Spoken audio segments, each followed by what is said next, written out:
It was last year when my mother collapsed at her workplace. She was forced into a life of hospitalization, but my mother's condition improved. However, my brother hardly ever came to visit her. Even when he did visit, he only stayed for a few minutes, then left the hospital room as if fleeting. Although my mother laughed it off saying, "Your face looks scary, Robert," I felt that it was only natural to scold. My brother was smart, academically outstanding, and fair-skinned. In contrast, I was a tomboy with a lot of scratches. We were complete opposites, but we got along well, perhaps due to the 3-year age difference. In my memory, our mother worked from morning till night to raise us alone. That's because our father found another woman and left the house. Mother will be late again today. Instead of our late returning mother, Leon always cooked the meals. Our relationship changed about 10 years ago. That was when Leon got married. One day, I was introduced to my beautiful sister-in-law who announced, "We are having a baby." However, her personality was terrible. Single mothers are truly hard workers, aren't they? They seem to have to work tirelessly just to survive, don't they? Hey, don't make fun of mom. Scary! So, this is what they mean by a son raised in a single-parent household. Is this what they call a mama's boy? Despite of our first meeting, she said something like this. Why did my brother choose a woman like her? Is it because they had a child, so it couldn't be helped? After seeing off my brother and his wife, I asked my mother about sister-in-law. She only said, "Children need parents. I can't force them to divorce, they have a child." My mother probably came to that conclusion and chose not to say anything. But no matter how you look at it, that wife is not good. My feelings about this were confirmed. Sister-in-law, who often mocks single-parents' households, insists that her child who has both parents is happy. She blames my short temper on my mother and says things like, "It's a pity that although Leon turned out okay, he became a short-tempered." Full-mouth mama's boy, it's totally the influence of being raised by a single parent, isn't it? We talked about this before, Leon. You actually hated being in a single parent's household, didn't you? Yeah, that's right. At that exchange, my mind went blank. Thinking back, my brother never said anything no matter what sister-in-law said to our mother. Are you taking her side? Tell me it's not true, Leon. I'm not taking her side. I too felt the same way. I was embarrassed by mom, and I hated being in a single-parent household. When I angrily grabbed Leon by the collar, Mom told me to stop, but I didn't hear her voice. Hey, are you serious? Embarrassed. What the hell is that about? I hated walking next to Mom, who always wore old clothes. Isn't that true? You... Enough! I was stopped again, and I lowered the fist I had raised. Sister-in-law's empty laughter echoed. This is so funny. Sorry, Robert, but don't make Leon join your mama's boy squad. He really hates being in a single-parent household. That day, I gave up on my brother. Get along, you're the only two brothers. Whenever she saw my face, Mom would say that. I spent my days resenting my mother, who cared about my brother despite all the scorn. One day, I got a call from the hospital saying my mother was critically ill. I took a leave of absence and relayed the news to my brother. I'm going on a trip next week to Hawaii. That's troublesome. When I heard such a response from his smartphone, I couldn't believe my ears. A trip? What? No, it just so happened to coincide with my trip schedule. There will be a lot of preparation, like for the wake and the funeral. Are you serious? At the sound of my groaning voice, my brother fell silent for a while. It doesn't look like I can cancel the trip. My mother might die, and he's going on a trip in such a situation? Something snapped, and I shouted, Well, then enjoy your trip. That's fine. Even if something happens, I won't invite you to the funeral. And hang up. Frustrated, I started contacting the relatives. I explained sarcastically, Our big brother is apparently going on a trip, so please ignore him. The incoming call from my brother was displayed on my smartphone. When I finished contacting everyone and returned from visiting our mother in the hospital. He probably intends to complain. Someone in the family must have spoken ill of him and snitched. I had no intention of listening to him seriously, so I decided to say what I wanted to say. Hey bro, remember how you laughed at mom for wearing old clothes? If it wasn't for your hospitalization costs, we could have lived well. You thought it was a shame, didn't you? Me? Hospitalized? There's a picture in the album of you lying in a bed I've never seen before. I asked mom about it, and she said you suddenly collapsed when you were 6 and were taken to the hospital. You had a rare disease, and they didn't even identify it from the symptoms. It seems like my brother was trying to remember the past, insisting it was a lie. Because of your rare disease, we had to admit you to a universal hospital. Even though we borrowed money from our relatives, it wasn't enough. Mom worked until she nearly broke down. When I was young, I was left with our relatives and heard about these events from them. It's so like mom, isn't it? She was told to dress a little better, but apparently, she said if she had money to buy clothes for herself, she'd rather spend it on her children. My brother seems to have forgotten not only about his hospitalization, but also about his illness. Mom had told me not to bring up painful memories, but at this point, I didn't feel the need to be considerate of my brother. Do you still have that photo? He asked in a suppressed voice, which was surprising. Since there were photos in Mom's room, I decided to take a picture and send it to him, just for the heck of it. Little did I know, things would take a turn the next day. The next morning, on my way to the hospital, my phone vibrated. I answered without checking who it was, only to hear my sister-in-law say in disbelief, "Hey, what did you tell Leon?" Her usual condescending tone was gone, replaced by a palpable sense of irritation and urgency. It's absolutely ridiculous that he's suddenly canceling his trip. I was taken aback. According to my sister-in-law, who wouldn't stop talking, my brother declared this morning that he wouldn't go on a trip. When she screamed back at him, "Who's going to drive the rental car?"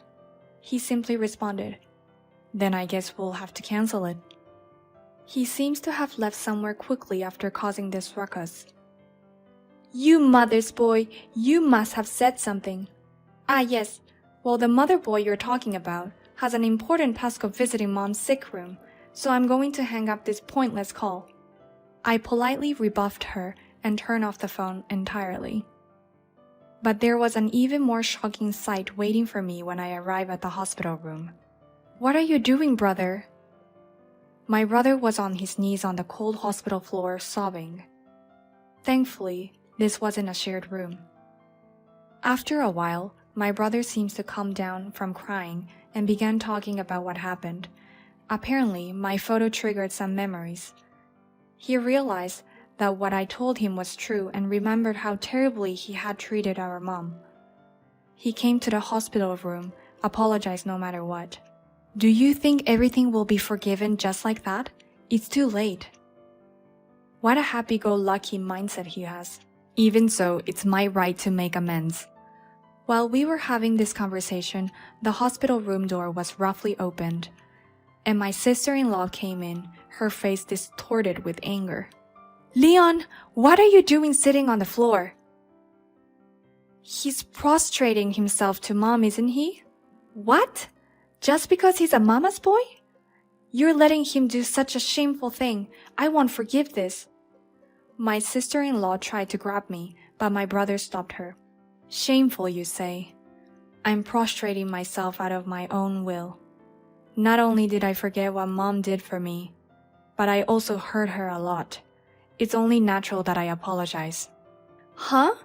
Even so, apologizing to a dying person who's unconscious by prostrating yourself is creepy. Until recently, you were saying that being a single mother is shameful. Are you out of your mind?" I was so taken aback by my brother standing up that I couldn't respond even though I wanted to shout back. "Let's go home. There are things I want to discuss." My brother said that to my sister-in-law, and they left the hospital room. Later that afternoon, my brother sent me a message saying, "I've decided to get a divorce." Everything was happening too fast for me to keep up. I've sorted things out despite everything. Looking at Leon, who was speaking as if nothing had happened, reminded me of how smart he has always been. He told me that he would explain the details in person, and since I hadn't had lunch yet, I suggested a nearby cafe. As Leon progressed through his meal, he explained the details. Apparently, the way his wife had acted in the hospital room was the deciding factor in the divorce. That seemed only natural. Anyone who could forgive someone for calling their heartfelt apology disgusting must be twisted. I was nodding along to what he was saying. When I almost spit out of my drink at the mention of neglect towards our son, Leon has a 10-year-old son named Michael. He's essentially a younger version of Leon, smart and quiet. When asked who he would choose to live with after the divorce, Michael apparently chose Leon immediately, saying, "Mom doesn't seem to want to raise me." His wife would give the son only the bare minimum of money, and instructed him to prepare his meals. Leon, a manager at a major company, has a demanding job, and often travels for work, leaving the house frequently. Despite this, Leon regretted not realizing what was happening as a parent. He's a smart kid, and I wanted to enroll him in a cram school while he's still in elementary school. The money I gave for the cram school fees and living expenses was disappearing into luxury goods behind my back. Apparently, the wife would get violent with their son if he spoke up, and she wouldn't let him go. I discovered she was borrowing money from consumer finance companies, perhaps because the living expenses and tuition I provided were not enough. I confronted her with this truth, but she justified her action towards our son, saying, "You should be grateful that I am even playing a role of a mother for you. After all, you don't have to be called a single parent like you." I don't even know. Hearing my words, Leon let out a small laugh. I pulled my vibrating phone out of my pocket and said, "It's a call from that crazy one. Speak of the devil," and pressed the call button on speaker. "Leon, what the hell is going on? Moving company suddenly arrived and they're hauling away our stuff. Michael is not even here." Sister-in-law was screaming on the phone.